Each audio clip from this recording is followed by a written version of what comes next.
Los vectores son un buen complemento al cálculo porque van a formar parte de la materia como un elemento importante, constitutivo, en lo que vamos a desarrollar más adelante. Habíamos visto el producto triple escalar como un producto definido de esta forma, entre tres vectores que estaban definidos en el espacio, y lo definíamos como una función determinante cuya variable es una matriz que se forma con las filas o las columnas que forman parte de los, o que corresponden a las componentes, mejor dicho, de cada uno de los vectores. En este caso, fíjense, lo he puesto como filas. La primera fila corresponderá a las componentes del vector U, la segunda fila a las componentes del vector B y la tercera fila a las componentes del vector W. Esa es la matriz y la función es el determinante. También lo pueden poner como columnas. La primera columna del vector U, la segunda columna del vector B y la tercera columna del vector W. El resultado es el mismo. Hemos hecho una pequeña interpretación de lo que hemos visto y, por ejemplo, nos hemos dado cuenta a partir de las definiciones geométricas que hemos hecho de estos productos que esta parte de la definición es un área y la otra parte que está acá resaltado con negro es una altura, es una proyección, es la componente de la proyección del vector blanco que están viendo acá sobre este vector rojo que resulta de haber obtenido al hacer el producto vectorial del vector naranja con el vector rosado, en otras palabras, de U por B. Y en definitiva lo que nosotros generábamos era un volumen y este producto representaba geométricamente o es equivalente geométricamente al volumen del paralelepípedo que formamos usando a los vectores U, B y W como las aristas concurrentes de este paralelepípedo. Fíjense, son aristas, no son los vértices. Hay que tener un cuidado un poquito cuando uno habla de aristas o de vértices, ¿no? Estos vectores tienen que ser las aristas. También hemos comentado de que este producto puede ser útil para determinar si U, B y W son linealmente independientes. Si forman un volumen, son linealmente independientes, ¿no? Eso es lo que hemos hablado. Y el vector rojo tiene que ser un vector siempre externo al vector U y al vector B, porque el vector rojo que está acá dibujado, que ustedes están viendo, es el vector que hemos obtenido, es un pseudo vector en realidad que hemos obtenido como el producto vectorial de U por B. El vector U con el vector B y hemos obtenido el vector W que es perpendicular, perdón, el vector producto que es perpendicular a los vectores que forman ese producto, al vector U y al vector B. Y sobre este vector rojo, lo que hemos hecho es proyectar el vector blanco que es W y lo que hemos obtenido es una altura. De ahí viene la explicación de por qué esto representa un volumen y si es un volumen físicamente real, entonces querrá decir que esas aristas son reales, por lo tanto linealmente independientes. Una propiedad que hemos visto interesante y que deviene o que se desprende de las propiedades de los determinantes es la propiedad de la circulación de este producto. Este producto lo podemos anotar también como un arreglo matricial, fíjense, como un arreglo matricial, primera columna U, segunda columna B, tercera columna W. Es la misma definición que esta, pero ahora colocando, acomodando los vectores por columnas, digamos. Es lo mismo. Entonces, si yo hago rotaciones entre los vectores o entre las columnas de la matriz, el resultado es el mismo. Eso es lo que me está diciendo esta propiedad. Y de esta propiedad, que también lo hemos visto con más detalle en la clase anterior, hemos observado o hemos sacado una conclusión final bien interesante, que es esta, ¿no? Que no interesa dónde está el producto cruz y dónde está el producto punto. Fíjense, el orden de los vectores es el mismo, U, B y W. U, B y W.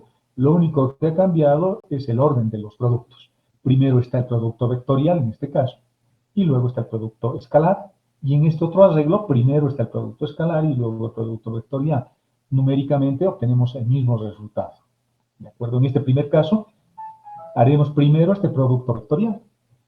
Y en este otro caso, haremos primero el producto vectorial entre B y W, diferente al U y B que teníamos acá.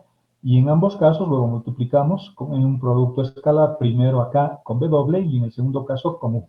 El resultado es el mismo. Y eso lo estamos demostrando a partir de estas propiedades de circulación de los vectores. ¿De acuerdo? Sigamos. El producto triple vectorial es otro producto donde vamos a involucrar también a tres vectores, igual que estos, V y W, pero ahora los vamos a multiplicar con puros productos vectoriales. Estamos volviendo a tomar 3 vectores en el espacio, por supuesto, y vamos a definirlo en principio de esta forma. Y este producto es bien importante en el análisis vectorial y las aplicaciones que podemos hacer más adelante, y vamos a ver cómo podemos vincular este producto luego con los productos triples mixtos. Este producto, sin embargo, al estar trabajando con productos vectoriales, y los productos vectoriales siempre tienen la condición de la quiralidad que hemos hablado con anterioridad, es decir, de que es un producto que depende del sentido que se le da o de la regla de la mano derecha que se le da a los vectores. Lo primero que se puede observar es que este producto no es asociativo. O sea, hacer primero B por B doble o hacer U por B no nos da el mismo resultado. Si yo asocio primero B con B doble o asocio primero U con B, el resultado no es el mismo. No es el mismo. ¿De acuerdo? Y eso es porque los vectores que nosotros obtenemos al agrupar de manera diferente están como combinación lineales de otros vectores diferentes. O sea, cambia la posición del vector, el resultado. Eso me está diciendo que la asociación no existe en este producto. Sin embargo, hay una característica, y esto es lo más interesante posiblemente de este producto, que se llama la regla del factor medio. Y fíjense qué dice esta regla. Tengo primero ese tipo de agrupación y luego tengo este otro tipo de agrupación. Y aquí vamos a ver un poco por qué no es igual la asociación o por qué no se cumple la ley asociativa. La regla del factor medio me dice que este producto triple vectorial lo puedo desarrollar con productos escalares. Lo puedo hacer con productos escalares. Y fíjense cómo está. Tomo el vector U, el que no está asociado, el que está suelto, y lo multiplico por B doble. U por B doble, o sea, de extremo a extremo va, pero siempre parto desde el vector que no tiene o que no forma parte de la asociación. U y se va hasta el otro extremo, hasta B doble. U con B doble en producto escalar y lo multiplico por B. Y luego hago U con B y lo multiplico con B doble. Es como si estuviese distribuyendo el vector U con B doble y con B, pero primero siempre con el que está más al extremo. Vale decir, U por B doble, en producto escalar, fíjense cómo está, multiplicado por B, por el otro vector, menos, hay un signo menos siempre, U con B multiplicado por B doble. La misma regla voy a utilizar en la otra asociación. Tomo el vector que no está asociado y lo voy a multiplicar con U. B doble con U. Aquí está. B doble con U. No se olviden de que este producto, el producto escalar es conmutativo, por lo tanto es B doble con U por B, menos B doble con B por U. ¿De acuerdo? A eso se le llama la regla del factor medio. Y es bien interesante. Fíjense, el resultado que yo voy a obtener al hacer este producto triple mixto es un vector. Un producto triple vectorial, perdón. Producto triple vectorial. Lo que yo voy a obtener es un vector. Y ese vector va a estar generado por los vectores B, B doble. Está generado por esos vectores. B y B doble son vectores que están expresando al vector resultado como combinación lineal. Y fíjense que esta sería su componente y esta sería su componente del vector resultante, de este producto triple vectorial. Por lo tanto, este vector va a estar contenido en el vector, en el plano B de doble. Es como I y J, digamos, sería como el plano X y E, digamos. En este caso estaría en el plano B de doble. En cambio, si lo asocio de manera diferente, el vector que yo voy a obtener va a estar contenido en el plano BU. Es decir, en otro plano. Ese vector es diferente. Lo estoy expresando como combinación lineal de otros vectores que forman esa base. ¿De acuerdo? Esto es lo más interesante del producto vectorial y junto con el producto triple mixto que hemos visto arriba, podemos empezar a tratar o demostrar identidades vectoriales como vamos a ver más adelante. Más productos. Vayamos complicándolo un poco. Ya tengo el producto triple vectorial, que es el que acabamos de estudiar, y tenemos el producto triple escalar. El producto triple escalar y el producto triple vectorial. Y con esos dos productos, lo que vamos a hacer es desarrollar más productos. un poco más complejos. Fíjense que ahora estoy multiplicando 4 vectores. Vean esos vectores, esos 4. ¿De acuerdo? Y yo podría pensar de que este es un producto, podría decir que esto es W, por ejemplo, o el vector D, o el vector E, llamarle de otra forma, y utilizar las propiedades que hemos visto. Fíjense que en este primer ejercicio que estamos resolviendo, yo tengo productos vectoriales y productos escalares, por lo tanto, lo puedo asociar o puedo resolverlo utilizando el producto triple escalar, porque en este producto tengo productos vectoriales y productos escalares, pero solamente entre 3 vectores. Ahora tengo 4, pero eso no es problema, porque, por ejemplo, a este vector o a este vector le puedo llamar otra cosa, a este vector que lo he subrayado. Es como si fuese un solo vector. Por lo tanto, tendría el vector A, tendría el vector C, y este vector que resulta de multiplicarse con B. Por lo tanto, le voy a aplicar las leyes de la circulación. Aplicando las leyes de la circulación, fíjense, el vector B va a aparecer al principio, que está acá. Luego va a venir el vector CD, que está acá. Y el vector A se va a ir a final, en producto escalar. Entonces, le hemos hecho una circulación a los vectores. ¿De acuerdo? Le hemos hecho una circulación. Ahora, si me fijo, tengo el vector B, el vector C y el vector D en producto vectorial. Pero se supone que el vector C y D lo hemos hecho primero, por lo tanto, esos están asociados. Por lo tanto, voy a utilizar la regla del factor medio, la regla del factor medio. Y acuérdense de esta regla, es U con B doble menos, por B menos U con B por B doble. Voy a hacer lo mismo acá. El vector que no está asociado es B en este caso, ese es el vector solito, que lo voy a distribuir. Entonces sería B con D, aquí está, multiplicado por C, menos B con C, que está acá, multiplicado por D. Y no se olviden que todo eso estaba multiplicado por el vector A. Voy a distribuir el vector A. Esto ya es un escalar, B por C. Eso es un escalar. Acá tengo otro escalar. Los únicos vectores que han quedado son C y D. Y este vector A que está multiplicando a ambos. Por lo tanto, voy a utilizar las propiedades de distribución del producto escalar y voy a tener C por D que teníamos, perdón, D por B que teníamos ahí y voy a multiplicar C por A escalarmente. Estoy distribuyendo lo mismo con el otro término. Y tenemos un resultado como este. Fíjense que lo que hemos obtenido es un nuevo vector. Bueno, el resultado en realidad, el resultado de este producto, y ese resultado es un escalar, no es un vector, de este producto que teníamos anteriormente. Y lo estamos expresando como puros productos, bueno, en realidad ¿no? Como puros productos escalares. Ahora vamos a hacer una cosa interesante. Voy a multiplicar el vector A por B consigo mismo. O sea, lo mismo, voy a tener esto, pero multiplicado consigo mismo, ya no con otros vectores. Y aprovechando esta distribución, o este resultado que teníamos anteriormente, o si quieren, volviendo a hacer todo este procedimiento, llegamos a este resultado. Ahora, yo sé que A por B es un vector, y ese vector se está multiplicando escalarmente con otro vector, que en este caso es el mismo. Por lo tanto, un vector A, o B, o C, o E, escalarmente consigo mismo, no se olviden, eso es igual al módulo de ese vector elevado al cuadrado. Y acá ocurre lo mismo, y acá ocurre lo mismo. Y este término es el mismo que este otro.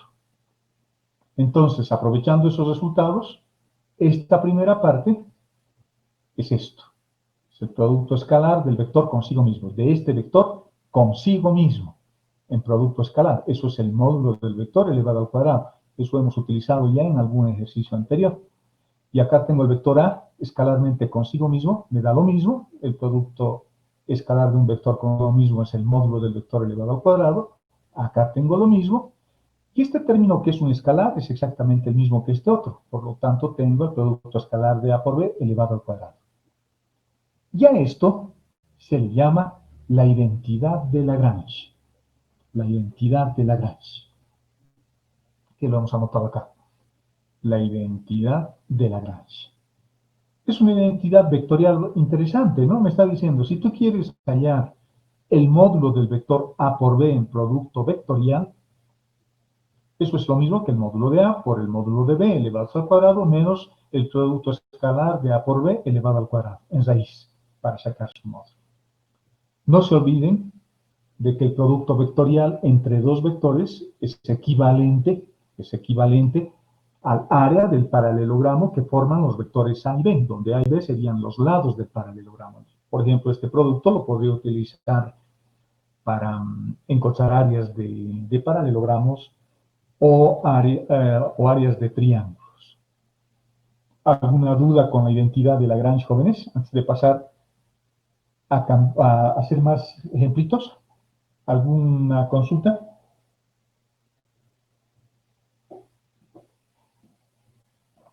¿Me están escuchando?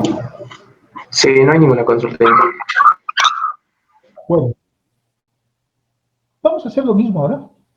Voy a agarrar nuevamente estos cuatro vectores, pero este producto escalar lo voy a cambiar por un producto vectorial. Ahora va a ser un producto vectorial, puro vectorial, entre cuatro vectores. Y voy a ver qué puedo hacer. ¿De acuerdo? Este producto vectorial no es asociativo, pero nos están planteando de que asociemos primero esos dos y asociemos luego estos otros dos. Entonces, primero podría ser esto y luego multiplicar por esto, o hacer primero esto y luego multiplicarlo por este otro. No hay ningún problema, no estoy violando ninguna ley de asociación, no me estoy inventando otro tipo de asociación. Entonces, lo que voy a hacer es pensar que voy a calcular primero este producto vectorial y lo estoy denotando con esa línea ahí abajo. Estoy haciendo primero eso. El resultado de este producto vectorial me va a dar un nuevo vector, el vector E, por ejemplo. Por lo tanto, voy a tener el vector E multiplicado por C, multiplicado por D, en producto triple mixto, porque ya sería un producto triple, ya no entre cuatro, porque esto ya sería un nuevo vector. Entonces, lo que voy a usar es utilizar la regla de la mano, esta regla que hemos visto, la regla del factor medio, quiero decir, voy a utilizar esa regla. En este caso. Esto es como si fuese un vector, el primer término, esto. Esto lo voy a multiplicar con D. A por C por D, multiplicado por C, menos este con este. A por B por C. Aquí está, escalarmente con D. O perdón, multiplicado por D. Ya tenemos ese producto y los voy a expresar como productos triples mixtos. Este es un producto triple mixto y este también es un producto triple mixto. Por lo tanto, voy a tener ABD multiplicado por C menos ABC multiplicado por D. A ver, lo voy a tapar ahí. Ahora quiero que ustedes hagan lo siguiente. Saquen su cuaderno, una hojita y un lápiz. Y ahora quiero que agrupen primero estos dos y estos no. Hagan lo mismo, pero agrupando o pensando de que ahora vamos a resolver primero esto y utilizando la regla del valor medio nuevamente, para ver qué sale con ese tipo de asociación. ¿De acuerdo? A ver, y cuando lo tengan me avisan. Voy a hacer exactamente lo mismo. O hay que hacer lo mismo exactamente, solo que ahora este sería el término que vamos a considerar como si fuese un solo vector. Entonces sería C por D multiplicado por A por B, menos C por D escalarmente con B por A. Y luego simplificar y ver qué sale. ¿De acuerdo? A ver, los espero. ¿Lo están haciendo? Veamos. Estamos Este haciendo. es el resultado que hemos obtenido, ¿no? En el primer caso. El resultado que ustedes tienen que obtener en el segundo caso es otro. O sea, tengo que multiplicar C por D por A. Aquí está. C por D por A. Multiplicado por B, y luego tendrán que tener C por D por B. C por D por B. Multiplicado por A. Fíjense que los resultados en principio no son iguales. Los resultados no son iguales, pero tienen que ser porque no estamos haciendo nada raro. Si me dan cuatro vectores y me dicen que calcule este nuevo vector con puros productos vectoriales, y me dicen que primero haga estos dos, luego y obtengo un vector, y luego haga estos otros dos, y obtengo un nuevo vector, y luego haga todo el producto vectorial, el resultado va a ser el mismo. No interesa si primero hago este producto vectorial o si primero hago este otro producto vectorial. Al final voy a seguir multiplicando dos vectores con este producto. Por lo tanto, estos dos resultados que hemos obtenido, el resultado 1 y el resultado 2, tienen que ser iguales. Por eso los estamos igualando. Los estamos igualando. Y al igualar, lo que voy a hacer es despejar cualquiera de estos vectores. Porque los vectores que me han quedado son el A, el B, el C y el D. Lo voy a despejar al D. Aquí está, lo estoy trayendo a este lado de la ecuación. Por lo tanto, me va a quedar el vector A multiplicado por BCD menos el vector B multiplicado por ACD en producto triple mixto y más ABD multiplicado por el vector C.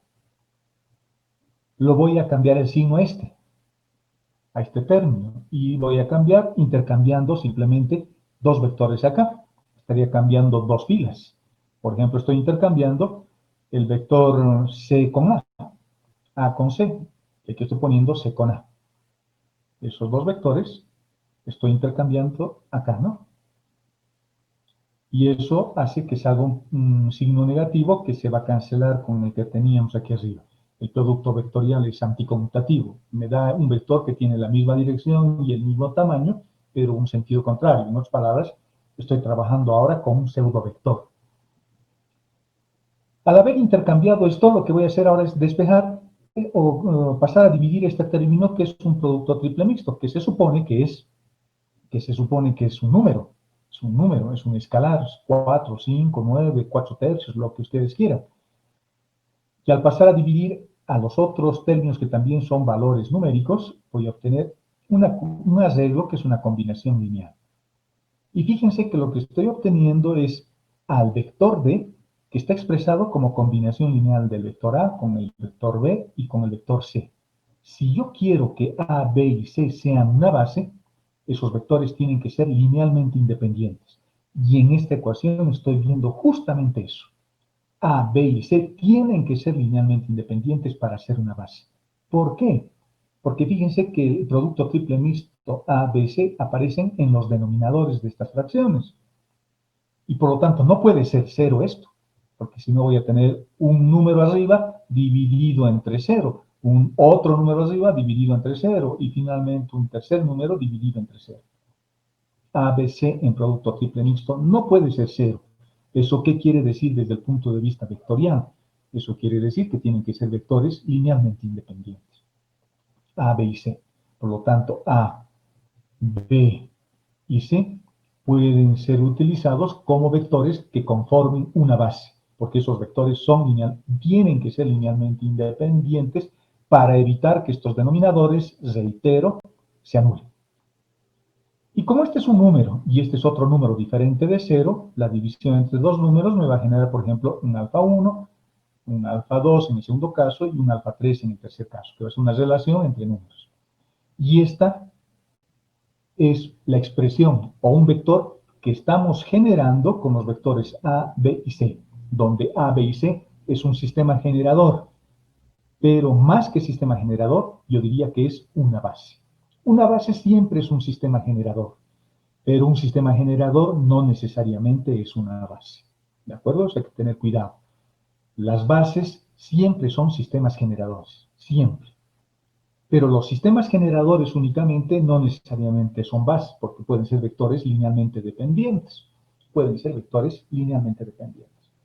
Y esta es una forma de expresar y de entender desde el punto de vista matemático por qué A, B y C tienen que ser linealmente independientes para expresar o utilizar esos vectores en una combinación lineal que me genere otro vector, que en este caso es cualquier vector que se llama D. Por eso le hemos llamado bases a este apartado, a esta última parte que estamos viendo ahora.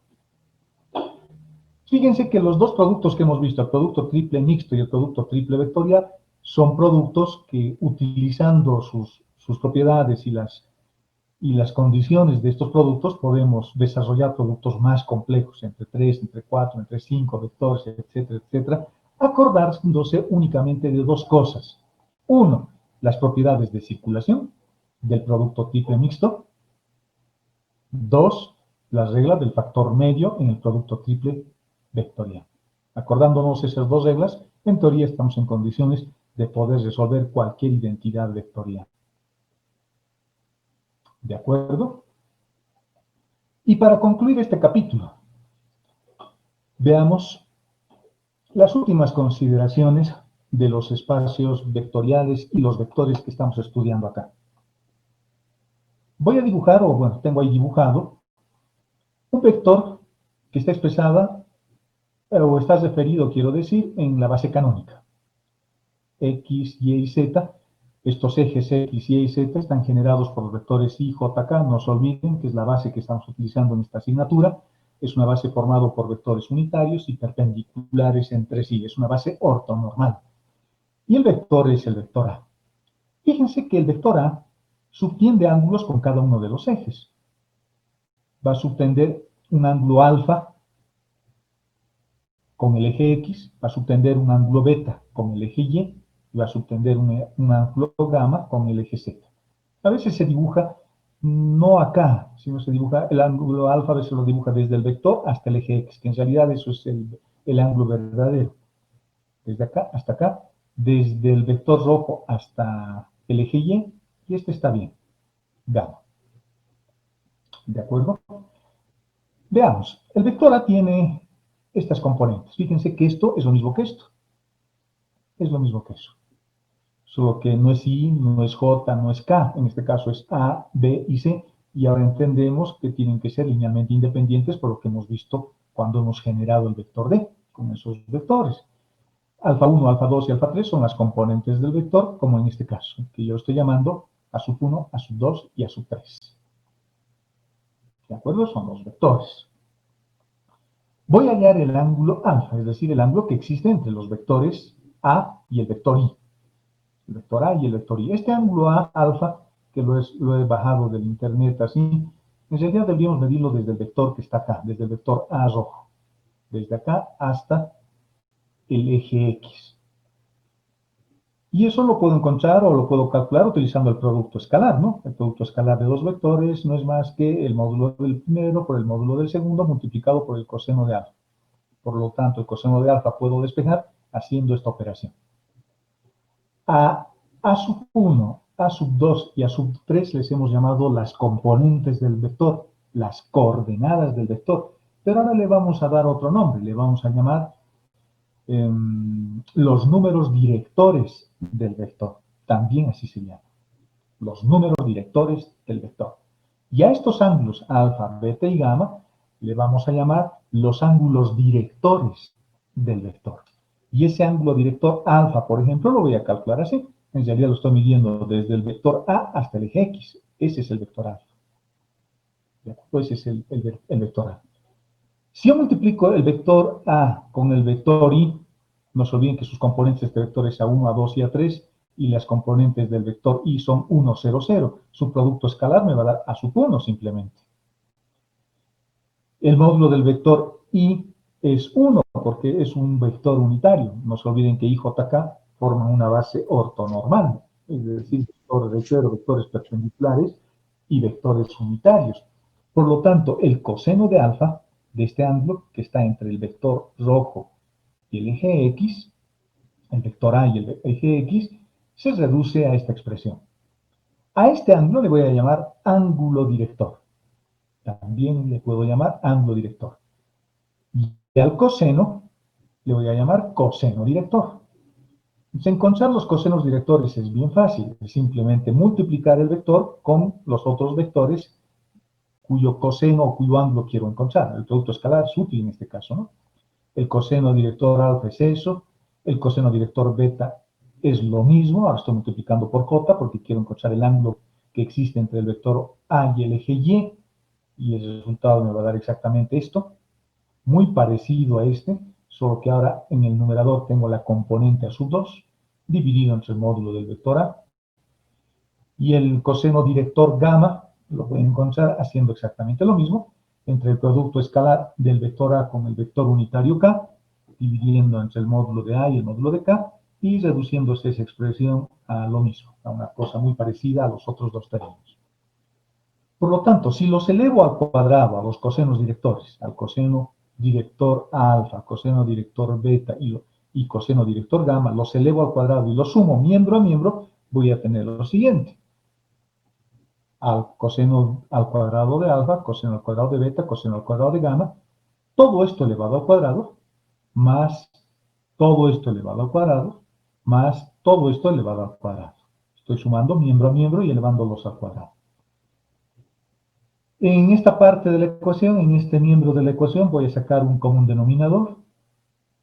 Voy a sacar un común denominador que es el módulo de a elevado al cuadrado, y arriba voy a tener a1 al cuadrado más a2 al cuadrado más a3 al cuadrado. ¿Y qué es a1 al cuadrado más a2 al cuadrado más a3 al cuadrado? Es el módulo de a elevado al cuadrado.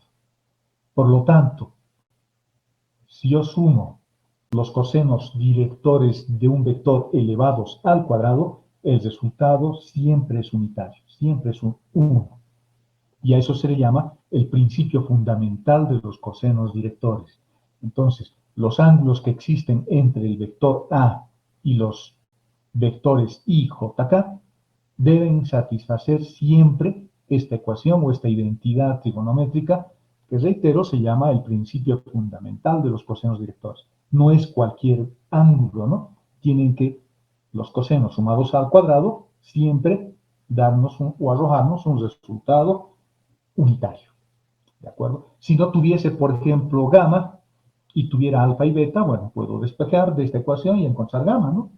Entonces, estos vectores, o los vectores en general, siempre con sus cosenos directores satisfacen esta identidad trigonométrica. Parecida a lo que es la regla o la propiedad fundamental de la trigonometría, ¿no? Coseno al cuadrado del ángulo más seno al cuadrado del ángulo siempre vale 1, solo que en ese caso el ángulo es el mismo. En este caso los ángulos son los ángulos directores del vector. Aquí el que es el mismo es el vector. Entonces los vectores también puedo definir a través de sus cosenos directores. Y los cosenos directores se encuentran bien fácil. Cada coseno director es la componente del vector dividido entre el módulo del vector. La componente en la dirección del ángulo que estoy midiendo, ¿no? El coseno director beta es la componente, la segunda componente dividida entre el módulo. Y el coseno director gamma es la tercera componente dividido entre el módulo del vector. Y estas ecuaciones nos permiten demostrar que se cumple esta ley fundamental de los cosenos directores en los espacios vectoriales o en estos elementos que son los vectores y que forman los espacios vectoriales, estos grupos abelianos, esas estructuras algebraicas que hemos estado revisando en los temas anteriores que hemos revisado en este capítulo. Y con eso hemos dado por concluido este primer capítulo de la materia. Fíjense que no es un capítulo relativamente largo, es relativamente sencillo, no es complicado de entender, aunque pueden haber problemas complicados para resolver más adelante, pero sin embargo, este capítulo debería permitirnos tener una visión bastante buena, digamos, de lo que son los espacios vectoriales y la forma como puedo representar esos elementos que son los vectores. Haciendo un breve resumen de lo que hemos hecho hasta ahora, hemos definido lo que es un vector. Los vectores, como hemos definido, son que se caracterizan por una propiedad fundamental, y es el hecho de que tienen dirección. Esa es su característica más importante. Son objetos matemáticos con dirección. Eso es un vector. Y estos vectores forman familias, forman estructuras algebraicas, forman grupos abelianos, es decir, forman lo que se llama un espacio vectorial. Y ese espacio vectorial se genera o se define a partir de solamente dos operaciones, ¿no? La suma entre vectores y la multiplicación de un vector por un escalar. Cuando yo multiplico un vector por un escalar, genero la idea de paralelismo, de proporcionalidad. Obtenemos los mismos vectores, pero con tamaños diferentes o con sentidos contrarios, pero con la misma dirección, me refiero a eso, con la misma dirección. Y cuando sumo los vectores, debería obtener un nuevo vector que pertenece a la misma familia. Hemos visto dos productos en principio, el producto escalar y el producto vectorial, cada uno con sus características y con sus cosas medias extrañas. El producto escalar me hace una contracción porque elimina la dirección de los dos vectores, y el producto vectorial me puede generar pseudo vectores porque depende de esa propiedad que le hemos llamado la propiedad de la quiralidad. Para generar siempre vectores, yo debería, en lo posible, mantener la regla de la mano derecha. Luego hemos hecho otros productos un poco más complicados. Hemos agarrado 3 vectores y hemos hecho el producto triple mixto, luego el producto triple vectorial, luego he agarrado 4 vectores y he hecho un producto mixto entre 4 vectores y luego he hecho un producto vectorial entre 4 vectores. Y finalmente hemos hablado un poquito de lo que son los ángulos directores, los cosenos directores y los números directores de los vectores, valga la redundancia, concluyendo con esta ecuación fundamental de los cosenos directores. Y con eso damos por concluido este capítulo. Bueno, el primer capítulo, como ya varias veces lo he repetido, es un capítulo donde hemos estudiado o hemos aprendido o hemos recordado, tal vez en algunos casos, lo que son los vectores, y los vectores como un elemento fundamental para lo que vamos a hacer a continuación. El siguiente capítulo que está dentro del programa que tenemos que estudiar y que todo ingeniero tiene que aprender es la geometría analítica en el espacio. Este capítulo tiene algunas diferencias con lo que ustedes han estudiado con anterioridad. Han visto seguramente geometría analítica en el prefacultativo, la recta, la circunferencia y tal vez algunos otros lugares geométricos más, pero lo han estudiado con un concepto de ecuación del lugar geométrico, es decir, no han introducido la idea del vector para generar rectas o circunferencias, o parábolas o elipses, o lo que hayan estudiado en el prefacultativo. Acá vamos a estudiar la geometría analítica también, es decir, las rectas, etcétera, etcétera, pero en el espacio, y van a ver que las definiciones pueden ser un poco diferentes en cada caso. De hecho, la ecuación de la recta que ustedes han aprendido, la ecuación de punto pendiente, por ejemplo, de la recta que han debido estudiar en el prefacultativo, en el espacio ya no es una recta. En el espacio, esa ecuación es un plano.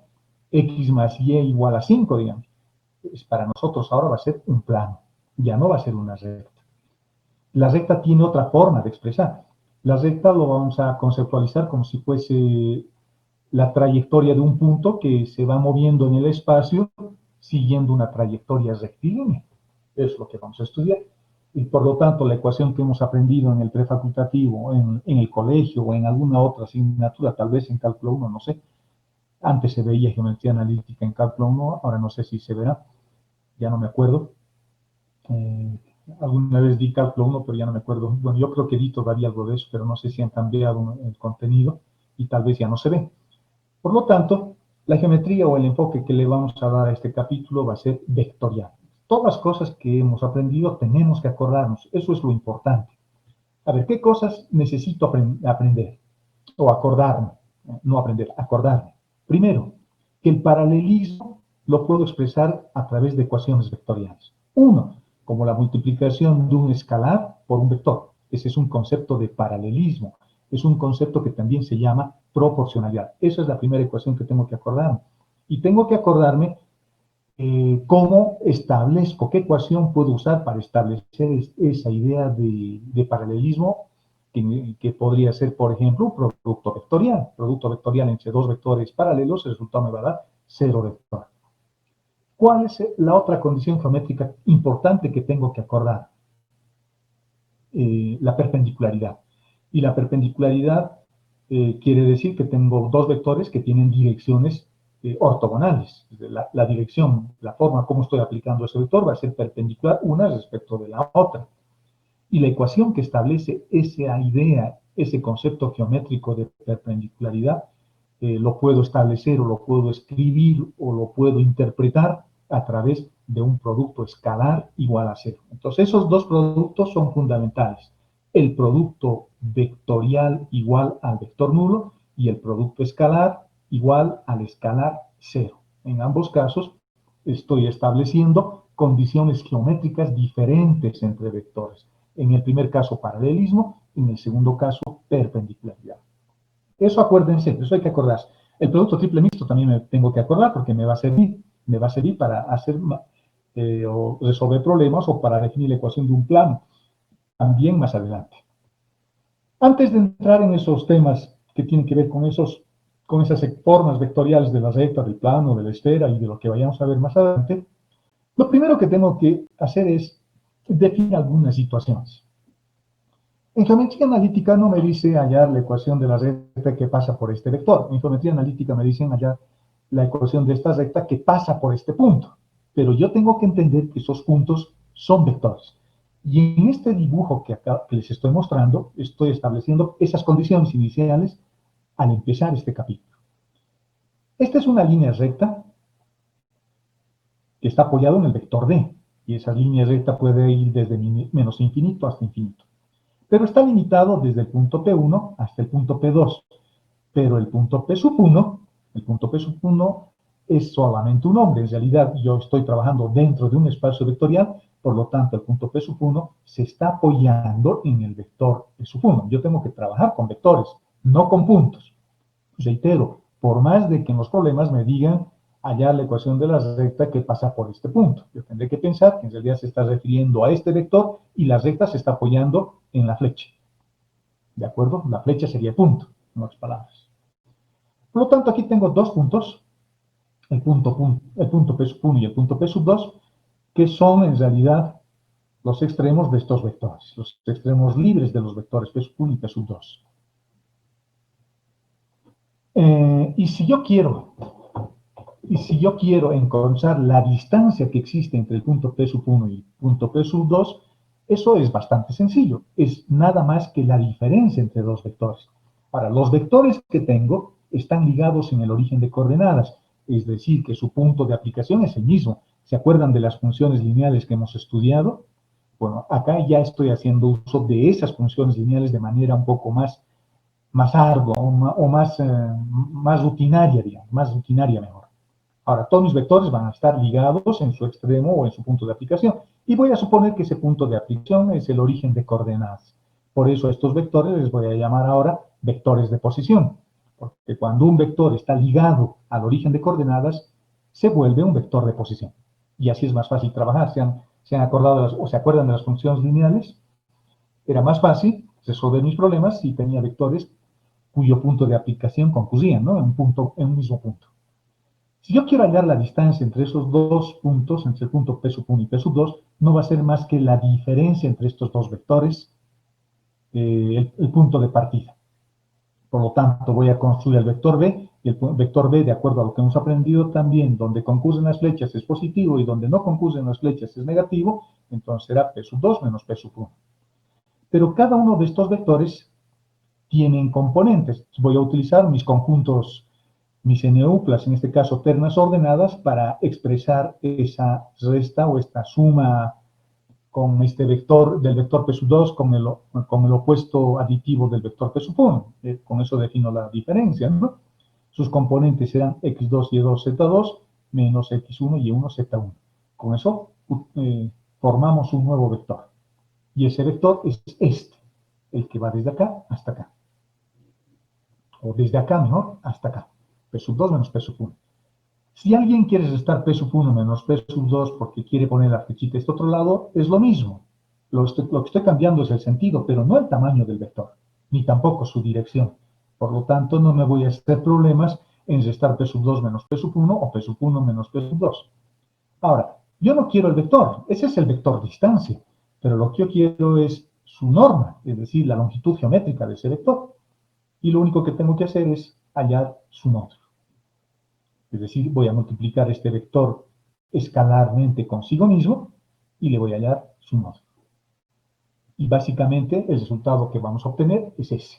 Es un resultado pitagórico, es un resultado que le da incluso su nombre al espacio vectorial en el que estamos trabajando.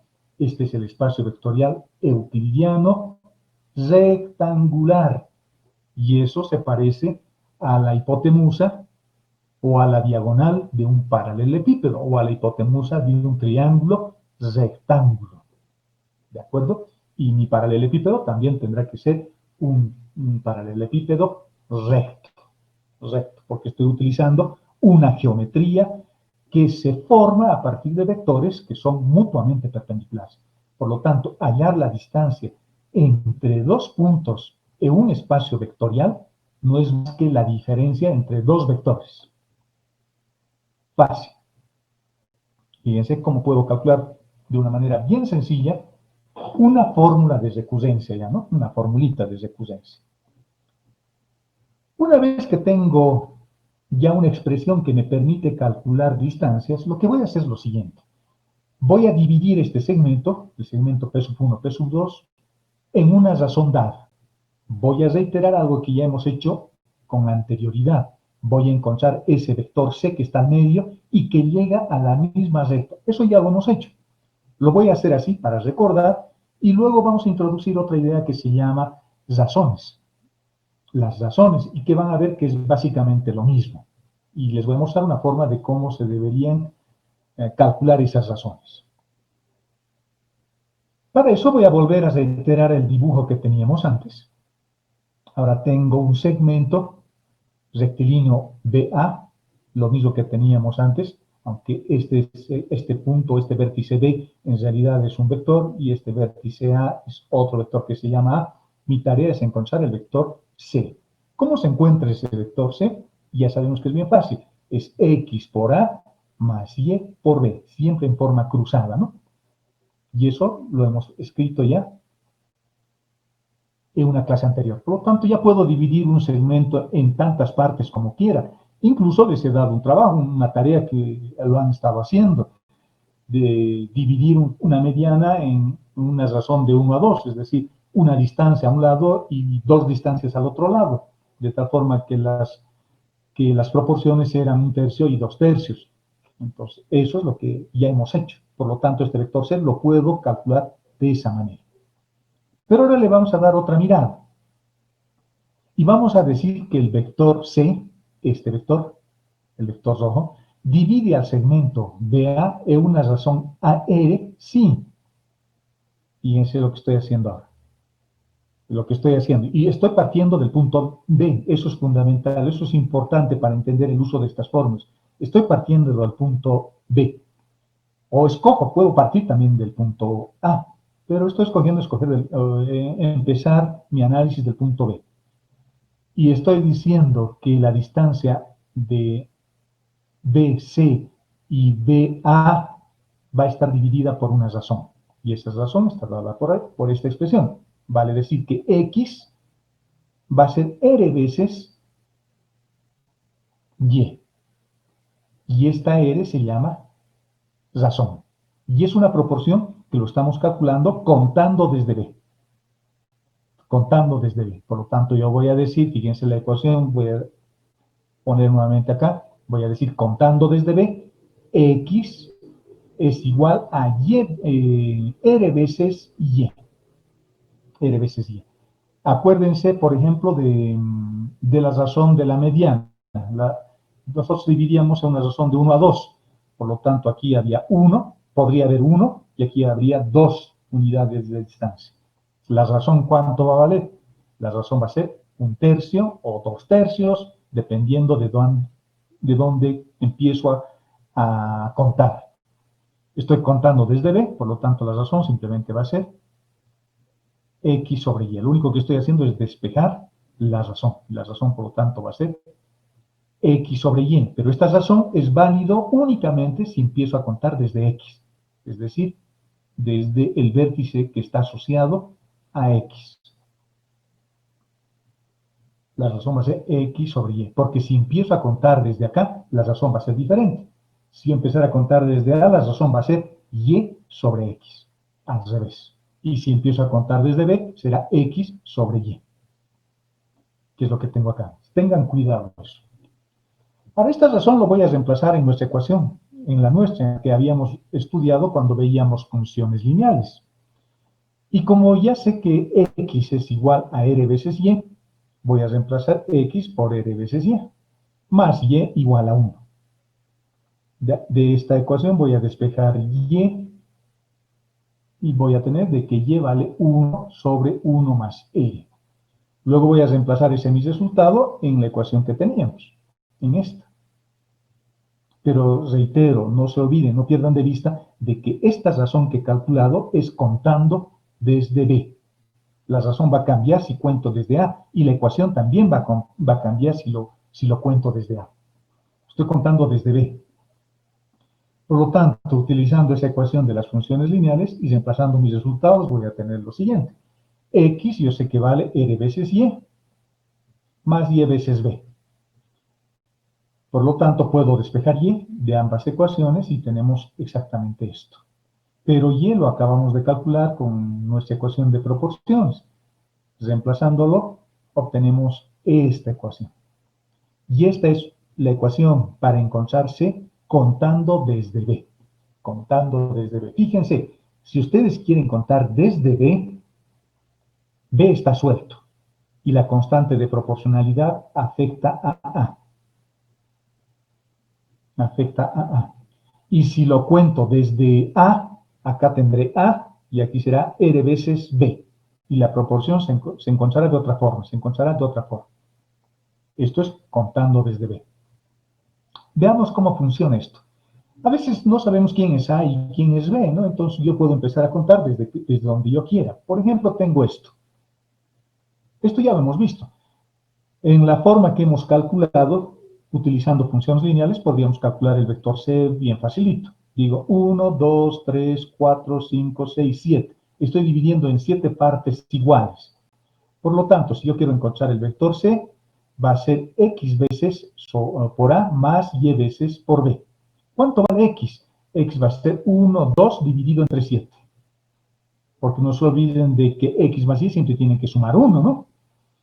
Tienen que sumar 1. Por lo tanto, 2 séptimos más 5 séptimos es 1. Y Y valdrá 1, 2, 3, 4, 5 dividido entre el total, 7. Por lo tanto, los reemplazo y ya está. Ya hemos encontrado las coordenadas del vector C. Ya hemos encontrado las coordenadas del vector C. Eso es utilizando el método de las funciones lineales, que en mi opinión es un método mucho más sencillo, mucho más fácil. Porque el otro método, el de las razones, a veces hay que tener un poquito de cuidado. Ahora vamos a hacer lo mismo, pero utilizando el método de las razones. Lo primero que tengo que fijarme es desde dónde voy a empezar a contar para encontrar las coordenadas de C. ¿Voy a empezar a contar desde B o desde A? Voy a suponer que quiero encontrar desde B. Por lo tanto, contando desde B, mi razón va a ser X sobre Y. Y si empezara a contar desde A, mi razón va a ser Y sobre X. Va en ese mismo sentido, ¿no? Estoy empezando desde B, por lo tanto, la razón va a ser X sobre Y, porque estoy yendo de B a A. Pero si voy de A a B, entonces será Y sobre X, la razón, porque estoy yendo de A a B. ¿De acuerdo? Entonces, en este ejercicio yo les estoy planteando que empecemos a contar desde B. Voy a empezar a contar desde B. Entonces, mi razón, reitero, para que quede claro, será X sobre Y, porque estoy yendo de B a A. ¿De acuerdo? Y digo, mi razón, por lo tanto, va a ser X sobre Y. ¿Cuánto vale X? Aquí no tengo que dividir entre 7 o como en este caso, como en el primer caso. Aquí simplemente se pone cuántas unidades hay entre B y C, porque eso vale X. Hay 2. ¿Y cuántas unidades hay o cuántas distancias hay entre C y A? Hay 1, 2, 3, 4, 5. Entonces, mi razón vale 2 quintos. 2 quintos. Ahora, eso lo voy a reemplazar en la formulita. Contando desde B, nuevamente aquí, B es el que está solito. Quiere decir que tengo que usar una razón contando desde B. Por lo tanto, es B más 2 quintos la razón de A, más 1 sobre 2 quintos. Simplificando, tengo esta expresión que es exactamente la misma que esta otra. Así que les estoy dando una alternativa adicional para poder calcular la razón o estos términos o estas variables X y Y que tienen que sumar siempre 1. Es lo mismo, ¿no? Es lo mismo. A mí me gusta usar más el concepto de las funciones lineales porque es mucho más simple, mucho más simple. Este otro no está mal, es interesante también y tengo ya la formulita, digamos aquí, pero es una formulita donde yo previamente tengo que calcular la razón.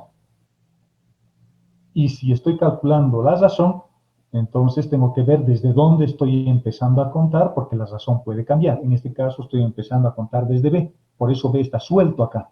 Si hubiese empezado a contar desde A, entonces aquí hubiese sido A más R veces B, y la razón hubiese sido diferente. La razón hubiese sido 1, 2, 3, 4, 5 dividido entre 2. La razón cambiada. ¿De acuerdo? Espero que esté claro. Espero que esté claro. Como un ejemplo 2, fíjense que vamos a calcular la razón, pero el vector C ya no está al medio de A y B. Esta es una situación que podría presentarse. Ahora, el vector C o el vértice C está fuera, es externo al intervalo AB. Lo mismo, ¿desde dónde empiezo a contar? Yo voy a empezar a contar desde A. Acá hay que tener cuidado porque cuando hago esto, tengo que tomar cierto orden. Por ejemplo, vamos a hacer lo siguiente. Si se va en este sentido es positivo y si se va en el otro sentido es negativo para colocar los signos. Estoy yendo desde A hasta B, pero C está afuera. Entonces, fíjense lo que voy a hacer. Como hemos hecho acá, para encontrar la razón. X era avanzar de B a C, y a eso le hemos llamado 2. Dividido, luego estoy yendo desde C hasta A. Por eso lo hemos dividido entre 5 para encontrar la razón. ¿De acuerdo? Y es una fracción menor a 1 siempre. Estoy yendo de B a C, por eso hemos puesto 2, dividido entre la distancia que existe entre C, desde C a A, 1, 2, 3, 4, 5. Por eso estamos poniendo 5. Estoy reiterando para que quede claro. Ahora, quiero encontrar este vector, y voy a utilizar razones. Entonces voy a ir desde A hasta C, porque estoy empezando de A. Pero como está yendo en sentido contrario a esta flechita que yo he puesto como referencia, si quieren poner al otro lado, lo pueden hacer. Yo estoy escogiendo en el sentido del eje X, digamos. Ahora, como estoy moviéndome en sentido contrario, entonces es menos 2. Y luego desde C tengo que ir hasta B. 1, 2, 3, 4, 5. Lo divido entre 5. Ahora la razón es negativa. Y como estamos partiendo desde A, entonces A queda suelto y la razón multiplica al vector B, es decir, al vector de llegada. ¿Se han dado cuenta? Así puedo encontrar la razón para vectores que ahora no están en el intervalo o en este rango comprendido entre el vértice A y el vértice B. ¿Podría calcular también el vector C o hallar el vector C usando funciones lineales? Sí, en realidad es más fácil, ¿no? En realidad es más fácil. Si el vector C estuviera afuera, como en este caso, a ver, ¿dónde estamos? Bueno, aquí, perdón. Si el vector C está fuera, lo que yo podría hacer es colocar el vector A y decir el vector A va a ser, ya tengo las coordenadas del vector A y tengo las coordenadas del vector B. Lo que no tengo son las coordenadas del vector C. Entonces diría, el vector A va a ser igual a X veces el vector B más Y veces el vector C. Y de ahí despejo del vector C y ya está. También lo calculo de esa forma. Más fácil, sin tener que complicarme con los signos como estoy haciendo acá. Pero es interesante también, porque puede ser una pregunta de examen, ¿no? Y decir, quiero que encuentren la razón, pero ahora el vector C está fuera, no está entre A y B. Puedo calcular la razón y en ese caso, fíjense, la razón es negativo. La razón puede ser positivo o negativo. Ambos métodos podemos utilizar para encontrar vectores que llegan hasta un mismo segmento rectilíneo. Dudas, dudas.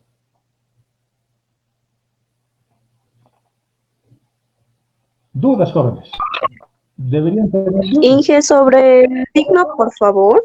Sobre el signo, ¿podría volver a repetir, por favor? Correcto. Se supone que este vector, que el vector C, debería estar aquí, ¿no? Debería estar ahí, al medio de A y B, para encontrar C. Así es facilito de encontrar. Pero ahora C no está acá. El vector C está acá. Está fuera del segmento AB. Entonces, cuando ustedes tengan al vector C fuera, y se supone que A y B tienen como datos, pero este vector C está fuera, o podría estar a este otro lado, fíjense, podría estar también aquí, a este otro lado, fuera también. En este caso yo lo he dibujado ahí. Cuando tengan al vector C fuera, trácense una línea recta de referencia. Yo he trazado esta, pero si no quieren pueden trazar otra que tenga sentido contrario, así digamos. Pero siempre es bueno ser ordenado. Yo he escogido este sentido, ese sentido. Lo voy a poner de color, no sé, rojo, digamos. para que se vea. Esa es mi referencia. Esa es mi referencia. Todo lo que está en este sentido es positivo y todo lo que se mueve en el otro sentido es negativo. Por lo tanto, voy a hacer lo mismo que hemos hecho acá. Voy a partir desde B en este ejercicio, llego hasta C y desde C llego hasta A. Así se encuentra la razón. Entonces voy a hacer lo mismo. Mis datos son A y B. Entonces voy a partir de A. Partiendo de A, tengo que llegar hasta B, pero tengo que pasar por C. Como para ir desde A hasta C me tengo que mover en sentido contrario a esta referencia que yo estoy colocando, entonces va con signo menos. Entonces será desde A hasta C hay 2 unidades, pero es negativo porque tiene signo contrario. Y luego desde C tengo que ir hasta D. 1, 2, 3, 4, 5. Hasta B. Y con eso ya tengo la razón. Y lo reemplazo en la formulita y ya está. Por eso viene o se coloca un signo menos. Ahora, si lo colocábamos al revés, digamos que, imagínense que yo quiero ponerlo así, entonces diría, desde A hasta C hay 2 unidades, entonces 2 sería positivo. Pero de C hasta B hay 5 unidades, pero me estoy moviendo en sentido contrario a esto, por lo tanto, el 5 sería negativo. Pero en el resultado final, R siempre va a ser negativo. ¿De acuerdo? ¿Está claro, señorita? Sí, que muchas gracias. ¿De qué? Bonito, ¿no? Jugar con vectorcitos. Esto es entretenido y divertido. Y es útil. Imagínense que me piden que encuentre la ecuación de una recta que pasa por el punto C y me dan de datos A y B. Y me dicen que C está a una distancia de 2 unidades de A y a 5 unidades de B. De esos 2 puntos. Me podrían dar eso, ¿no? Entonces yo puedo encontrar este vector C, este punto en realidad, para que yo escriba la ecuación de mi recta que pasa por este puntito, que se encuentra a 2 unidades de distancia de A y a 5 unidades de distancia de B. Podría ser un ejemplo de una recta que queramos hallar. ¿Y cómo voy a hacer eso? Con esto que estamos haciendo. O encontrando razones, o encontrando directamente este vértice utilizando funciones lineales. Funciones lineales. Entremos a la parte fuerte de este capítulo. La recta, el plano y la esfera son una parte fuerte. Veamos la recta en el espacio. Para empezar a escribir sus ecuaciones voy a hacerme un dibujo vectorial. Este dibujo. Mi recta es esta línea azul que tengo acá. Es una línea, no es un vector. La recta es un conjunto de puntos que están sobre una misma línea. Son muchos puntos, son un agregado de puntos. Y fíjense que tengo 2. Tengo el punto P sub 0 y tengo el punto P. Pero yo sé que estos puntos en realidad son vectores. Fíjense que los he dibujado con un celeste un poco más delgado, porque en realidad no me interesan esos vectores. Me llegan hasta dónde. Me interesan hasta dónde llegan esos vectores. Y llegan hasta la línea. Sigo con funciones lineales. Y estoy utilizando el mismo punto de aplicación que coincide con el origen de coordenadas. Por lo tanto, tengo un punto P que es cualquier punto, cuyas coordenadas serán X, Y y Z, que pertenezca a una recta. ¿Cuántos puntos tiene una recta? Una recta tiene infinitos puntos. Entonces, este representa a cualquiera de los infinitos. No necesito conocer. Pero este otro sí. Este punto necesito conocer. Y le voy a llamar P sub 0. Ahora, esta línea recta tiene una dirección. Porque esa línea recta puede estar ahí, o puede tener otra más arriba, o puede ser vertical, perpendicular al plano XY, y todas esas rectas van a pasar por el punto P sub 0. Por lo tanto, alguien le tiene que decir en qué dirección se está desarrollando esta recta. Y ese otro alguien es un vector, este vector rojo, que está acá. Y ese vector rojo está diciendo a la recta cómo tiene que moverse. Y este vector también es un dato que siempre debo conocer. Cuando yo resuelvo problemas de geometría analítica, hay 2 datos que necesito para escribir cualquier recta. El vector direccional de la recta y un punto conocido de la recta. La recta pasa por este punto, pasa por este otro punto, pasa por acá, infinitos puntos.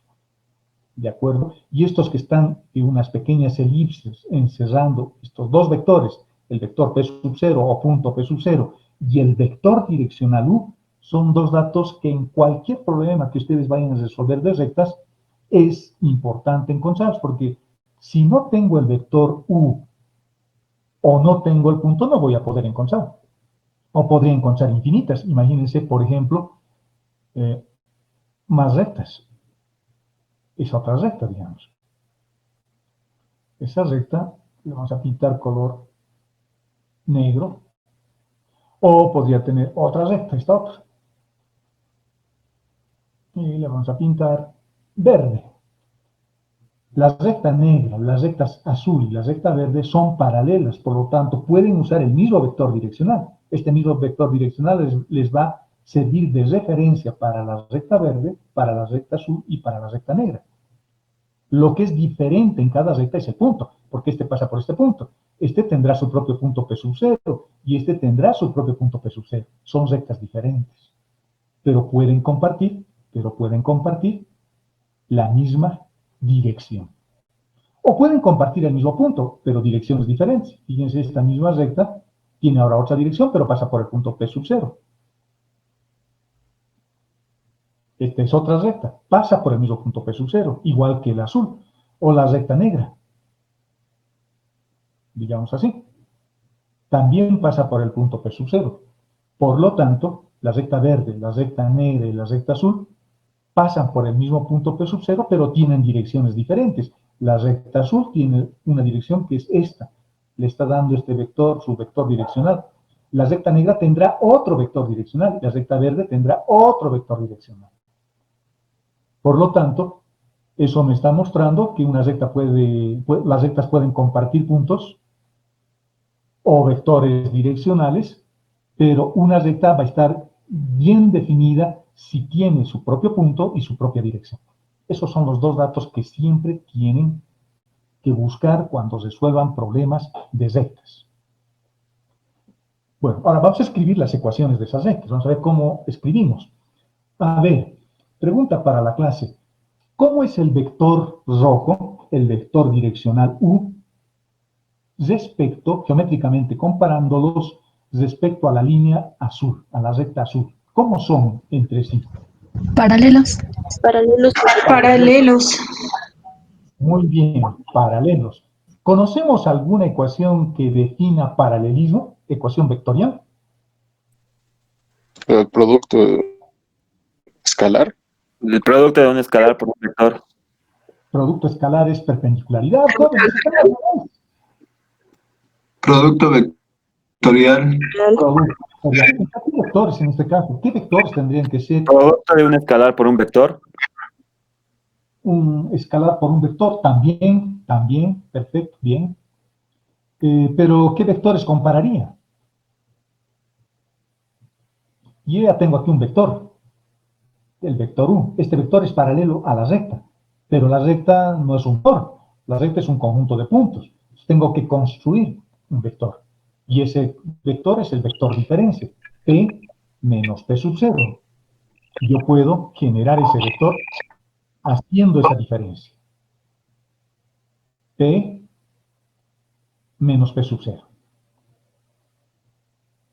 ¿Se dan cuenta? P menos P sub 0. ¿Cómo es el vector P menos P sub 0 respecto al vector U? Paralelos. Hay dos ecuaciones que establecen esa condición geométrica.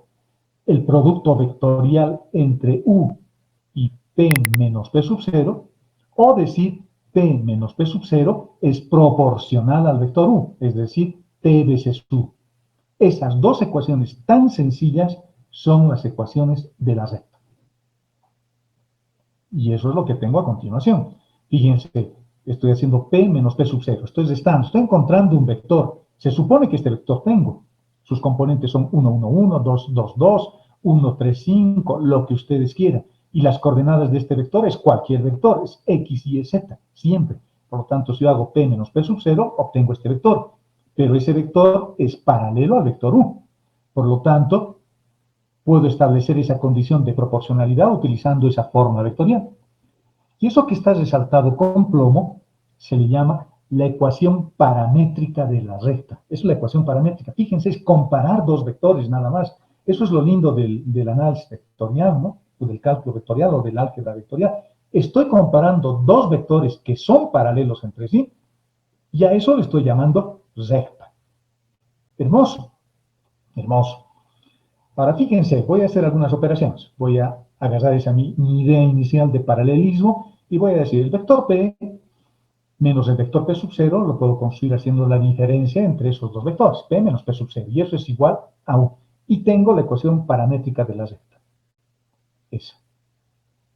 Esa es la ecuación paramétrica de la recta. Es la ecuación de la recta. Y en esta ecuación necesito conocer el vector U y necesito conocer el vector P sub 0 o el punto P sub 0, como también se le llama. Esta es una forma de la recta. Veamos si existe otra. Segunda forma. Parto de la misma idea de paralelismo. El vector P menos P sub 0 es paralelo al vector U. Entonces, otra forma de expresar esa condición geométrica es con un producto vectorial, no escalar, vectorial. Y esta es la ecuación vectorial no paramétrica de la recta. Fíjense que este vector P sub 0P lo estoy ya reemplazando por el vector diferencia, ¿no? Porque este vector P menos P sub 0 me va a generar, la diferencia de esos dos vectores me va a generar este vector que se llama P sub 0P, el vector POP. Esta es otra forma de la recta. Esa es otra forma de la recta. En esta ecuación puedo hacer algunas operaciones. Por ejemplo, si yo quiero escribir la ecuación de la recta, podría hacer esto.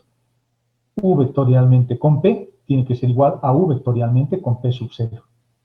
Bonito, ¿no? Bonito. Y fíjense que en esta ecuación se está cumpliendo algo que hemos visto cuando estudiábamos productos vectoriales. Eso que lo estoy resaltando con rojo. Algo que veíamos cuando veíamos productos vectoriales. No puedo cancelar U con U y pensar que P es igual a P sub 0. Fíjense que aquí se ve bien esa condición. P no es lo mismo que P sub 0. No es lo mismo. Aunque están en la misma línea, pero no es lo mismo. No puedo cancelar U con U y decir P es igual a P sub 0. Mentira. Se va a cumplir con cualquier vector que está sobre la misma línea, incluido el propio vector P sub 0. Pero no puedo cancelar. ¿De acuerdo? Interesante, ¿no? Vamos a agarrar la primera ecuación, que es la más sencilla para manipular esta, y voy a empezar a colocarle sus componentes. El vector P tiene X, Y y Z por componentes. Fíjense que estoy utilizando un arreglo, un conjunto que se llama una terna ordenada o una tresada o una tresupla ordenada. Y las componentes del vector P sub 0, que es un vector que tengo que conocer necesariamente, serán estas, y eso será igual a esto. Fíjense, son n-hadas, ¿no? Lo que hemos estudiado. Manipulamos un poquito eso. Aquí voy a tener el vector X menos X sub 0, Y menos Y sub 0, Z menos Z sub 0, y el parámetro T lo voy a meter dentro del vector. Y voy a igualar vectores. Fíjense, sigo haciendo las mismas operaciones cuando veíamos n-hadas. Esa primera componente deberá ser igual a esta para que los vectores sean iguales. La segunda componente deberá ser igual a la segunda componente del lado derecho. Y la tercera componente del lado izquierdo deberá ser igual a la tercera componente del lado izquierdo. Y establezco tres ecuaciones. Esto que está resaltado con plomo también se llama ecuaciones paramétricas de la recta. Y estas ecuaciones ya están expresadas como tres ecuaciones separadas, ¿no? Para X, para Y y para Z. Pero las tres ecuaciones comparten T. Este tiene T, este tiene T y este tiene T. Puedo despejar T de las tres ecuaciones. Y como el T es el mismo para las tres, puedo formar una ecuación simétrica. Entonces, X menos X sub 0 sobre E sub 1 va a ser igual a Y menos Y sub 0 sobre U sub 2, y eso va a ser igual a T menos T sub 0 igual o sobre U sub 3, o sea, esto. ¿Qué lo estoy volviendo a escribir acá? Y a eso se le llama la forma simétrica de la recta. Esa es la ecuación de la recta. Ya no es la recta que escribíamos en cálculo 1 tal vez o en el prefacultativo. La recta en el espacio tiene esta forma, o tiene esta forma, o tiene esta forma. Son formas vectoriales. Estas ya son ecuaciones escalares, ¿no? Y esta forma simétrica también es una ecuación escalar. Y fíjense que en los denominadores están las componentes del vector direccional. Y en los numeradores están x sub 0 y y sub 0 y z sub 0, que son las componentes, los números directores del punto conocido. X, Y, Z es cualquier punto de la recta que permita satisfacer esta forma simétrica. Esa es la ecuación de la recta. Bastante sencilla y a partir de dos ideas centrales, la ecuación 1 y la ecuación 2. Si desarrollan esto van a llegar a la misma expresión, porque ahora voy a igualar el vector nulo, los vectores nulos, ¿no? Puedo desarrollar por este lado o por este lado. Me da la misma forma simétrica. Yo he utilizado la primera ecuación. Veamos algunos ejemplos.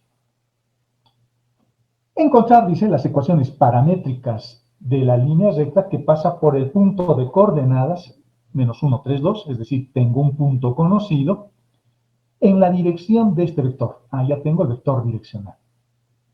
Voy a usar la ecuación de la recta. Puedo usar esta, o la forma simétrica, la que ustedes quieran. Yo estoy usando esta. Es decir, la ecuación de paralelismo. Yo estoy diciendo, este vector del lado derecho es paralelo al vector del lado izquierdo y derecho. Y el paralelismo se establece o se vuelve igualdad con una constante de proporcionalidad. Y la constante de proporcionalidad es el parámetro t. El parámetro t no tiene límites. El parámetro t varía desde menos infinito hasta infinito. Porque la recta tiene infinitos puntos. Para cada valor de t, yo voy a encontrar una coordenada diferente para la recta, que llegue hasta la recta. Por lo tanto, escribiendo la ecuación de la recta voy a tener lo siguiente. X menos x sub 0, pero x sub 0 vale menos 1, por lo tanto es x más 1. Se cambia el signo, porque esta es la fórmula. Esta es la fórmula. Luego dice y menos y sub 0. Y menos y sub 0. Y sub 0 vale 3, por lo tanto es y menos 3. Luego dice z menos z sub 0. Coloco z menos el número que tengo acá, que es 5. Eso es igual a t veces la dirección de este vector. La dirección de este vector tiene componentes en x, que vale 2, componente en y, que vale menos 1, y componente en z, que vale 0. Y obtenemos esto. Ese vector, que es lo mismo que este vector. Si igualamos componente a componente, tengo esta componente que va a ser igual a 2t, y menos 3 que va a ser igual a menos t, y z menos 5 que va a ser igual a 0. Estas son las ecuaciones paramétricas de la recta. Esa, o despejando x, y z, tengo esto. Son las ecuaciones paramétricas de la recta. En la forma simétrica es más fácil, digamos. Voy a tener x menos 1, o menos 1, que es x más 1, dividido entre 2. Luego tengo y menos 3 dividido entre menos 1, esto, el menos 1, y luego tengo z menos 5 dividido entre 0. Cuando tengo la ecuación de una recta, esta forma simétrica puede permitir un 0 en el denominador. No quiere decir que estoy dividiendo, quiere decir, geométricamente hablando, que esta recta está contenida en un plano, y ese plano se llama z igual a 5. Este plano. Esta recta está, además de ser una recta, está contenida en un plano. Lo estoy dibujando sobre un plano esta recta. Y ese plano significa z igual a 5. Eso quiere decir cuando tengo una división por 0. ¿Se admitirán dos divisiones por 0? ¿Qué dicen? ¿Podré tener dos divisiones por 0? Imagínense que el menos 1 también es 0 y que el vector direccional es el vector 2, 0, 0. Es decir, el vector 2i. En otras palabras, solamente el vector 2i. ¿Se podrá admitir dos divisiones por 0? ¿Qué me dicen? Sí, Sí, Es válido, ¿no? Sería una recta paralelo al eje X. ¿Y tres divisiones por 0? también. Vas a decir que es 0. Vamos a suponer que el 2 es 0, este 2 es 0 y este z ya es 0. ¿Qué dicen? ¿Se permitirá también? No. No. Este también es 0. Vamos a suponer que también es 0. ¿Se permitirá? ¿Esta recta existirá? No, Inge. No. ¿Por qué? A ver, porque el vector nulo es un vector válido. El vector nulo es un vector válido, es un vector, además, uno de los vectores más importantes de un espacio vectorial, por no decir el más importante. ¿Por qué no lo admitimos como vector direccional de una recta? ¿Por qué no lo admitimos?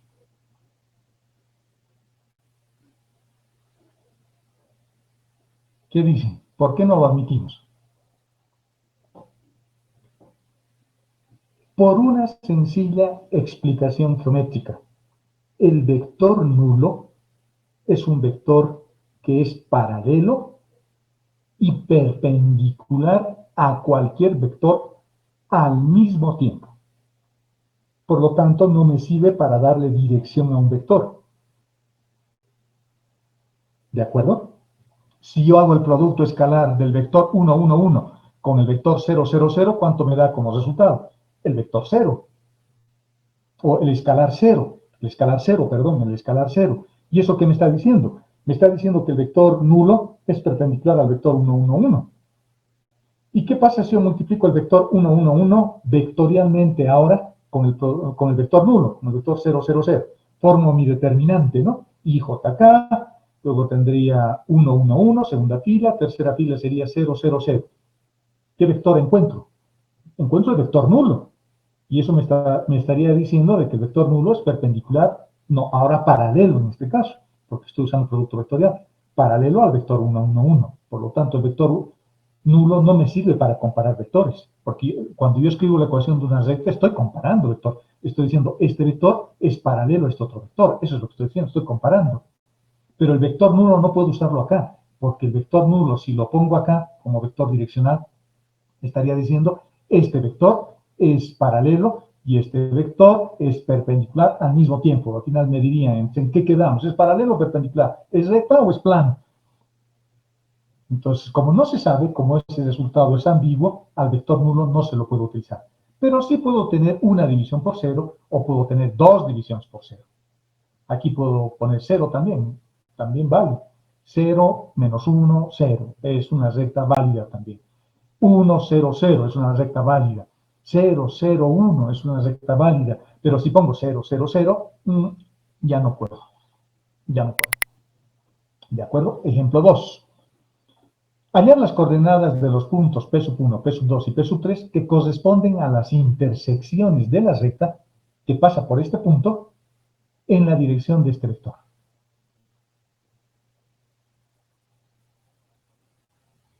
Pero aquí mi pregunta no está bien redactada. Que corresponden a las intersecciones de la recta que pasa por este punto y en la dirección le falta un párrafo para que se entienda. Coma, con los planos coordenados. Con los planos coordenados. Ahora sí está completa la pregunta. Volvamos a leer. Hallar las coordenadas del punto P1, P2 y P3. Tengo que encontrar tres vectores, que los estoy refiriendo como puntos acá, que corresponden a las intersecciones de una recta que pasa por este punto con esta dirección, y las intersecciones son con los planos coordenados. Los planos coordenados son esos planos que hemos dibujado cuando definíamos el espacio vectorial tridimensional. Un plano es el plano XY, el otro plano es el plano XZ y el tercer plano es el plano YZ. Hay tres planos coordinados y yo quiero hallar esos puntos donde la recta que pasa por el punto 3 menos 3, 4 con esta dirección se intersecta con esos planos. ¿De acuerdo? A ver, ¿qué haríamos? Lo primero que tendríamos que encontrar es ¿qué cosa?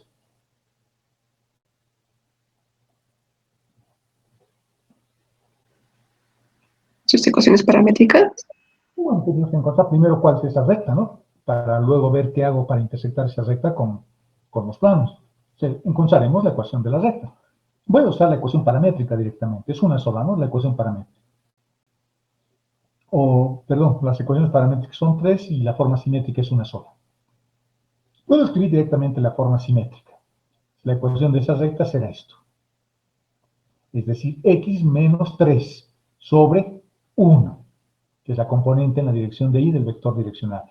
Luego tengo y menos 3, pero el 3 es negativo, por lo tanto será y más 3 dividido entre 3, que está acá. Luego tendremos z menos z sub 0, vale decir z menos 4. Aquí está, dividido entre menos 2. Esta es la recta. Esta es una recta, y esta recta se está intersectando con esos tres planos, con el plano XY, con el plano XZ y con el plano YZ. Se va a intersectar. Yo quiero encontrar esos puntos. Vamos a hacer un análisis previo para entender. Los tres planos son el plano XY, el plano YZ y el plano XZ. Y las ecuaciones de cada uno de esos planos son estas. X igual a 0. Cuando yo digo X igual a 0, quiere decir que en un vector como este, por ejemplo, si X vale 0, solo tengo que componentes en Y y en Z. Por lo tanto, ese será el plano YZ. ¿De acuerdo? Si hacemos que Y valga 0, quiere decir que esto vale 0. Por lo tanto, solo tengo componentes en el eje X y en el eje Z. Por lo tanto, estaremos definiendo el plano XZ. Y si X vale 0, es decir, que no haya esto, entonces solo tengo componentes en el eje Y y en el eje Z. Por lo tanto, será el plano YZ. Sus ecuaciones de esos planos son estos, por lo tanto. X igual a 0, Y igual a 0 y Z igual a 0. Esas son las ecuaciones de los planos. Voy a utilizar esas ecuaciones. Estas tres. Acuérdense, esas son las ecuaciones. Los planos, aparte de llamarse plano XY, tiene su ecuación. El plano XZ, aparte de llamarse XZ, tiene su propia ecuación. Y las ecuaciones son fáciles de acordarse. El plano XZ, por ejemplo, ¿qué variable falta acá en el plano XZ? Falta Y, entonces Y vale 0. Este es el plano XZ. ¿Qué variable le falta acá? Y. Por lo tanto, ese plano se llama Y igual a 0. Lo mismo para el otro. ¿Qué estoy poniendo acá? Estoy poniendo Y y Z. ¿Qué variable le falta? X. Por lo tanto, X igual a 0 es la ecuación de ese plano, del plano YZ. Entonces, fíjense lo que voy a hacer. Voy a agarrar la ecuación de la recta y voy a hallar, por ejemplo, su intersección, como vamos a hacer a continuación. Bueno, aquí les puse un dibujito para que sepamos qué se llama cada plano. Son los planos coordenados donde tengo que encontrar las intersecciones. El plano Z igual a 0 es nuestro famoso plano XY, nuestro plano de cálculo 1. El plano Y igual a 0 es el plano donde no hay Y, es el plano verde, ese es el plano Y igual a 0. Y el plano celeste es el plano X igual a 0. Fíjense que en este plano celeste no hay el eje X. Es como si no existiese y me quedo solo con el plano celeste. Y esas son sus ecuaciones. Vamos a hallar la ecuación con el plano X igual a 0. Por lo tanto, agarro mi recta y en esta ecuación hago que X valga 0. Y ya está con eso resuelto, así de fácil es. Agarro la ecuación de mi recta y hacemos que X valga 0. Por lo tanto, voy a tener menos 3 sobre 1, que es menos 3. Y eso es igual a Y más 3 sobre 3. Y eso es igual a Z menos 4 sobre menos 2. Lo vuelvo a escribir acá. Y digo, Y más 3 sobre 3 es igual a menos 3. Y formo otra ecuación. Z menos 4 sobre menos 2 también es igual a menos 3. Por lo tanto, de la primera ecuación despejo Y de la segunda ecuación despejo Z. Y ya están, ya hemos encontrado los puntos de intersección así de fácil.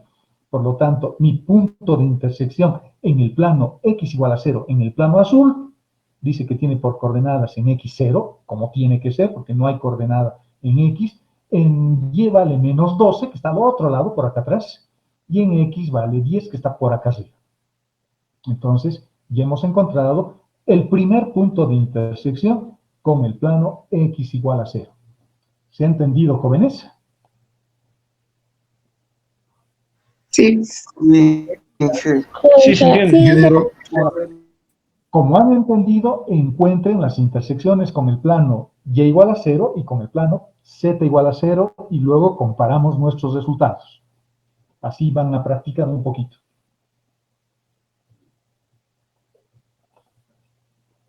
A trabajar.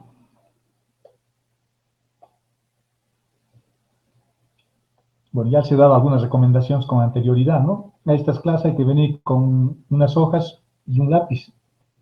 Porque es bueno que trabajemos, que lo escribamos, que hagamos lo que nos dicen. Así vamos a reforzar las ideas.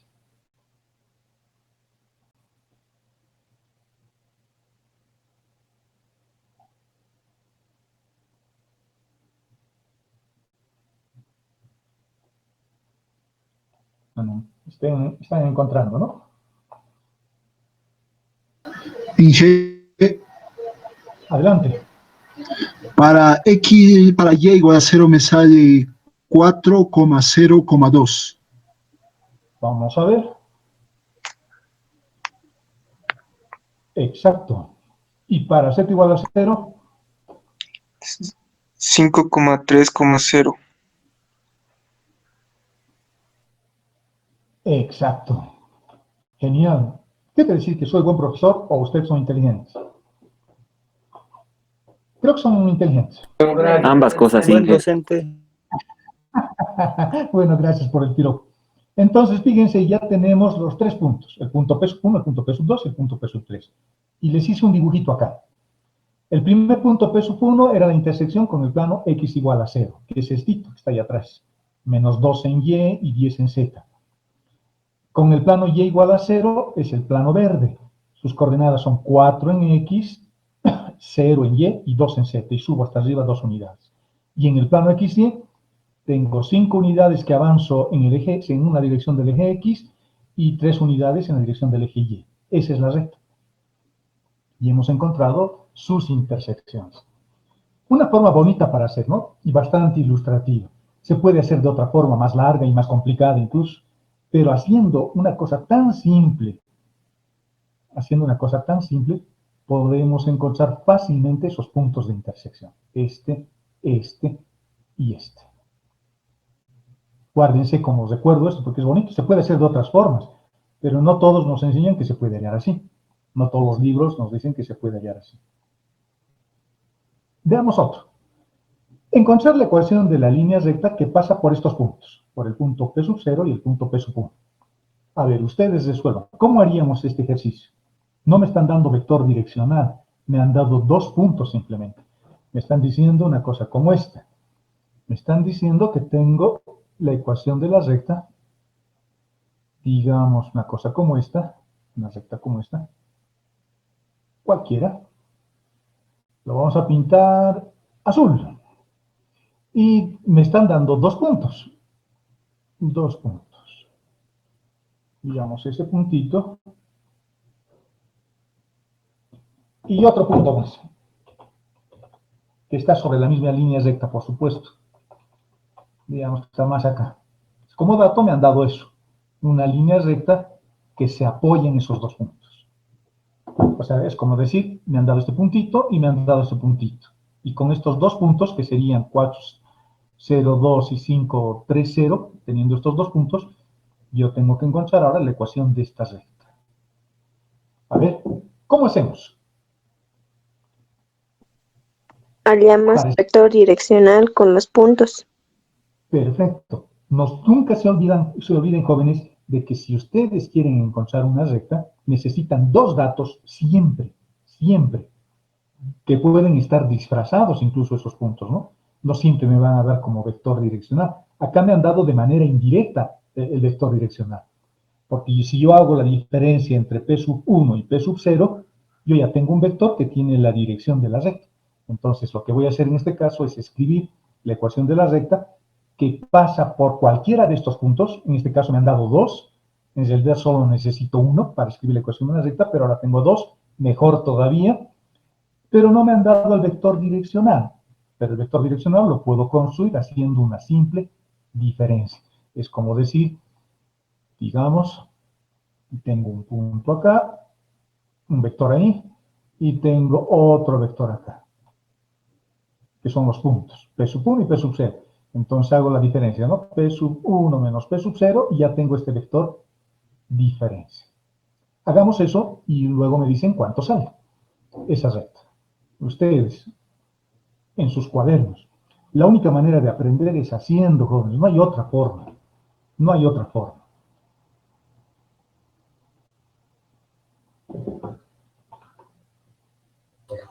¿Y qué sería el vector menos 2,0, menos 4? Veamos.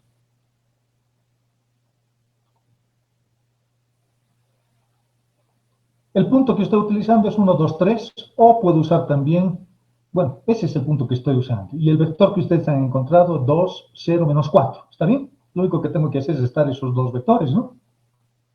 Pero lo interesante en este ejercicio es que la recta lo puedo dejar así o lo puedo escribir también así. Fíjense, ¿qué hemos hecho? ¿Cuál es la diferencia entre esta recta en el lado izquierdo con la recta en el lado derecho en ese otro lado? ¿Cuál es la diferencia?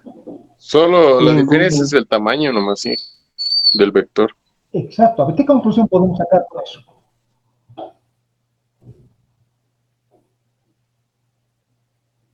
¿Será la misma recta? Sí, es la misma recta. Lo que me está diciendo esto es que el tamaño del vector direccional no interesa. Eso me está diciendo. Imagínense, ¿se acuerdan ustedes cuando estaban en el colegio? No sé si lo harían, pero en mis épocas se desfilaba y en las horas cívicas y demás cosas. Y cuando salíamos al patio formábamos filas por curso. Primero A, primero B, primero C. Todos éramos niños, hace mucho años atrás. Y venía el regente y extendía su brazo y nos decían, formen una fila. Extendía su brazo y lo usaban como punto de referencia al primero de la fila, al más chiquitito, al más pequeñito, al más bajito. Era el primero de la fila y la fila era creciente, ¿no? Los más altos estaban atrás. Entonces, al primero de la fila era mi punto conocido y el vector direccional era el brazo del regente, porque decía, alíñense según mi brazo y extendía su brazo. Ahora, ¿interesará el tamaño del brazo del regente para que todos hagamos la misma fila? No, no interesa. El regente podía tener un brazo más largo o más corto, pero todos hacíamos la misma fila. Eso quiere decir que el vector direccional no interesa su tamaño. Lo único que interesa del vector direccional es lo que dice su nombre, la dirección. Cuando yo le cambio el tamaño a un vector, no le cambio su dirección. La dirección sigue siendo la misma y por lo tanto la recta sigue siendo la misma. Y cuando yo le cambio el sentido al vector, tampoco interesa. Fíjense, si yo dibujo el vector direccional por acá, lo voy a dibujar ahí. Ese es el vector direccional de la recta que acabamos de encontrar, que ustedes han encontrado en realidad. Hemos encontrado esa recta que pasa por estos dos puntos con esta dirección, y esta dirección lo he encontrado restando este punto menos este punto. Pero lo que hemos hecho es volverlo a la mitad. Lo he factorizado un 2, ¿no? Este vector es 2 veces más grande que el que estoy usando a este otro lado. Fíjense, lo he vuelto más pequeñito, pero este vector, que está mal dibujado porque es paralelo al celeste o al azul, sigue siendo un vector de referencia para la línea. Y si yo hubiese utilizado un vector que está en el otro sentido, porque en vez de restar P sub 1 menos P sub 0 es restado P sub 0 menos P sub 1, el vector hubiese estado al otro lado. Pero este vector rojo sigue siendo paralelo al vector azul. Por lo tanto, la conclusión que yo saco de acá es que no interesa ni el sentido ni el tamaño del vector para escribir una recta. La recta sigue siendo la misma, porque este vector lo estoy usando como referencia, nada más. No está interviniendo ni su tamaño ni su sentido. Si yo quiero que mi vector sea así tan grande como este, puede seguir siendo el mismo vector, puede seguir siendo la misma recta. Imagínense que multiplico por 10, acá abajo tendría 20, 0, menos 40. Estoy multiplicando por 10, sigue siendo la misma recta. Pero ¿tiene sentido colocar un número tan grande ahí abajo? No, usaremos unos números más pequeños. Y si le cambiamos de sentido, en vez de tener 1, 0, menos 2, tendríamos menos 1, 0 y más 2, la recta sigue siendo la misma. ¿De acuerdo, jóvenes? Bueno, ahí vamos a quedar. El día miércoles vamos a continuar con nuestra clase y vamos a ver la distancia de un punto a una recta. Lo voy a publicar esto en Google, en Classroom, para que ya vayan adelantándose un poquito. Y no se olviden que en nuestra siguiente clase vamos a intentar pasar en Microsoft Teams, en Teams vamos a pasar. Ya están creados los grupos, ya está todo dispuesto. Voy a empezar a subir también material a esa plataforma y parece que es mucho más flexible, porque incluso les voy a poder mostrar tal vez en algún caso hasta videos sin salir de la plataforma, ¿no? En cambio acá si quiero mostrarles un video es más complicado y no siempre funciona bien. Entonces en esa plataforma esperemos de tener más privacidad por un lado y por el otro lado, más seguridad en lo que estamos haciendo. Hemos tenido una reunión con la dirección del curso básico y parece que vamos a dar, porque lo están haciendo aprobar con resolución facultativa, parece que vamos a dar 2 parciales y un final. Y si es así, el final va a ser de todo lo avanzado, porque es un examen integrador, según se ha manifestado en esa reunión, con buen criterio, yo creo, es un examen integrador de todo lo que han aprendido en esta materia, ¿no? Se hará preguntas de la última parte, más preguntas de esta primera y segunda parte que vamos a ver más adelante. Entonces, el miércoles nos veríamos con